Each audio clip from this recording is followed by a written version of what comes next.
Everyone wants success overnight, but here's the truth.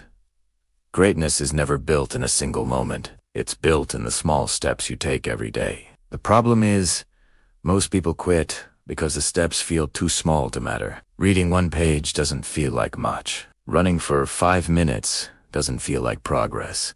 Waking up early one day doesn't change your life, but add those steps up, and they change everything. Think about it, mountains aren't climbed in one leap, they're conquered one step at a time. Champions aren't made by one big effort, but by the thousands of small choices no one sees. Success is simply the result of consistency. So stop waiting for the perfect day, the perfect plan, the perfect chance. Take the step that's in front of you right now, because one step leads to another and another, until suddenly you're standing where you once only dreamed to be. The power of small steps is this.